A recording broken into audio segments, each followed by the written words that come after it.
Pues ya octubre va muy adelantado. Estamos a 19. Las cosas parecieran que se van acomodando y las actividades comerciales y la vida normal parece que va regresando a sus niveles.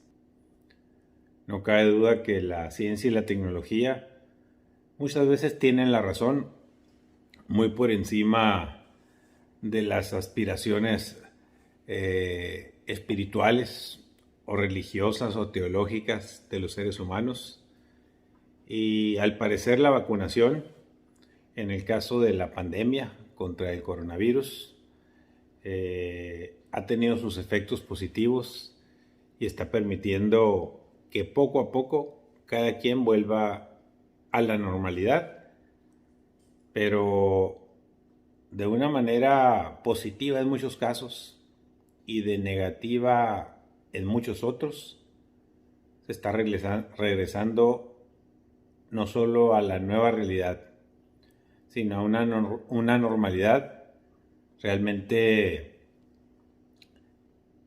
inconcebible, con muchos efectos colaterales en materia de gasto familiar, en materia de inflación, encarecimiento de los productos, no solo los básicos, sino los de consumo cotidiano, y en un mar de dudas y de inquietudes que prevalecen y subyacen en el ambiente internacional, pero también en el nacional.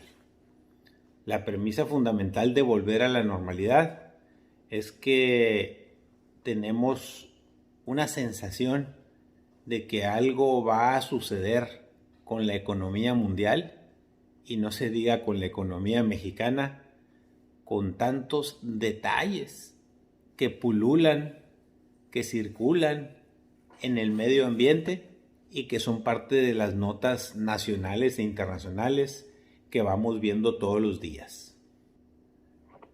Recientemente vimos con cierta preocupación la eminente bancarrota de una de las instituciones financieras de origen chino, que tiene inversiones en todo el mundo, incluido en México, de corte bancario o inmobiliario, y que puede generar una catarsis y una catástrofe en la bolsa de valores mundial, y no se diga en la de los Estados Unidos y un poco acá en México.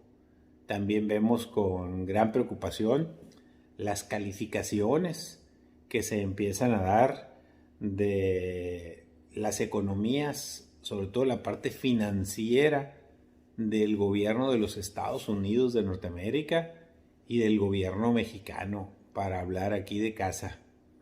No son alentadoras. Todo indica que, como ha sucedido en otras épocas históricas de la humanidad, atrás de una pandemia viene una gran depresión económica.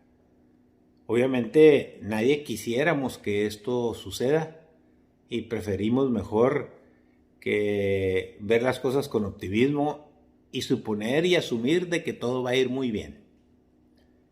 Habrá quienes hagan sus previsiones, sus cuidados, sus ahorros, y se preparen para lo peor, aunque suceda lo mejor. Es decir, que no pase nada.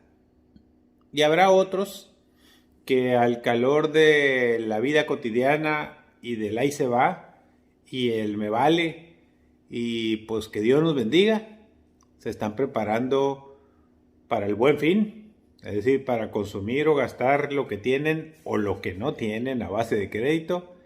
Y muchos otros tantos se están relamiendo los bigotes. Bueno, no traigo bigote, pero se están relamiendo los bigotes porque ya van a abrir la frontera norte con los Estados Unidos para los vehículos terrestres, y ya están pensando en el Thanksgiving, pero sobre todo en las ofertas de Navidad para ir por el Santo Claus.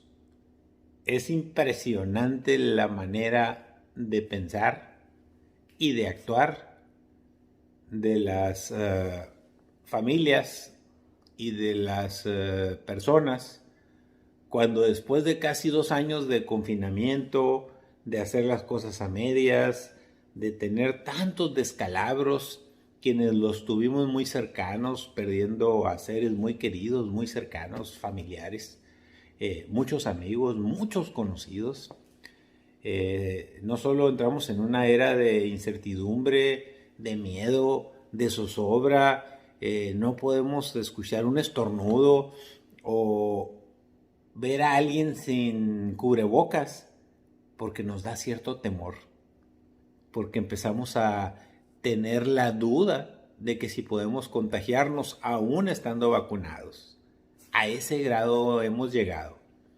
Y entonces la economía en el mundo es evidente que no está vacunada, porque no hay una vacuna que te impida el que se pueda presentar una catástrofe económica de grandes dimensiones, cuando lo que hoy en día se privilegia, y usted lo ve en los medios, son los viajes al espacio de los multimillonarios en vuelos privados. Son los gobiernos despilfarrando el dinero en todo menos en la gente. Imagínese hasta los países latinoamericanos en la cumbre reciente que tuvimos aquí en México andan pensando mandar astronautas a la luna de origen latinoamericano. ¿Y qué decirle cuando la economía de un país con tantas necesidades, con tantos problemas, con tantas cosas en que invertir en favor de la gente, como son las ciudades? Y hablo de ciudades cuando hablo, pues no solo de pavimentar, de recarpetear, de bachar, de reparar las fugas, de mejorar los sistemas de agua potable de las ciudades, el drenaje, la electricidad y muchas otras cosas. Los gobiernos andan pensando en cuestiones pues casi como en los de la luna, pero más grandotes, pero con dinero del presupuesto que precisamente en estos días se empezará a discutir en la Cámara de Diputados, donde usted tiene un representante popular.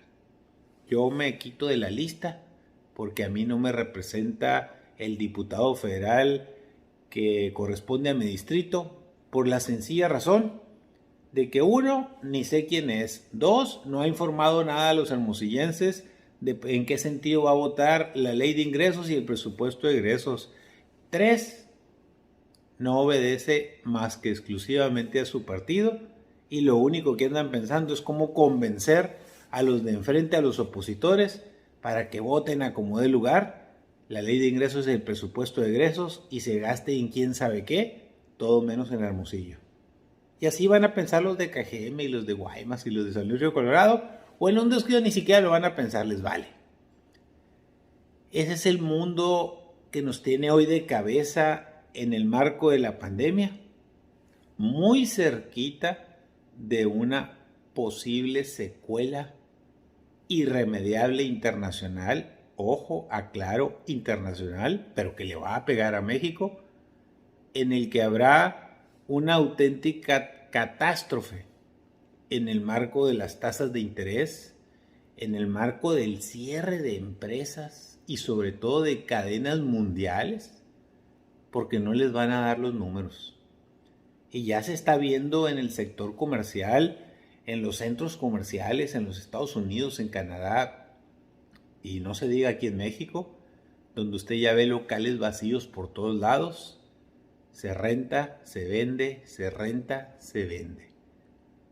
Vemos la tempestad de lejos, pero no nos hincamos o no nos protegemos.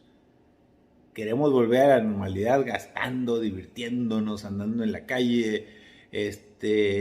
Ya el tema de la cuestión de salud pasó a segundo término y ahora a vivir la realidad económica.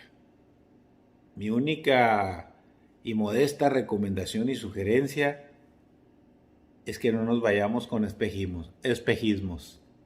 Pongamos los pies en la tierra y lo poco o lo mucho que podamos tener, busquemos que sea sólido, que sea tangible, que lo tengamos a la mano y que nos preparemos como cuando nos dicen que hay refugios, porque viene un huracán, una gran tormenta, una catástrofe natural. Pues en este caso no es natural, será económica y será de grandes dimensiones. Ojalá y quienes lo pronostican y lo están diciendo a nivel internacional se equivoquen rotundamente. Pero siempre he creído en los ciclos, no solo de la actividad humana y de sus secuelas en materia de salud, como también en los ciclos de la economía, de los picos que vienen a transformar totalmente la vida del ser humano. Y bueno, pues con eso me quedo. Cuídese, planee, ahorre, piense bien lo que va a hacer, proteja a su familia. Eso es lo más importante. Saludos, gracias por escucharme.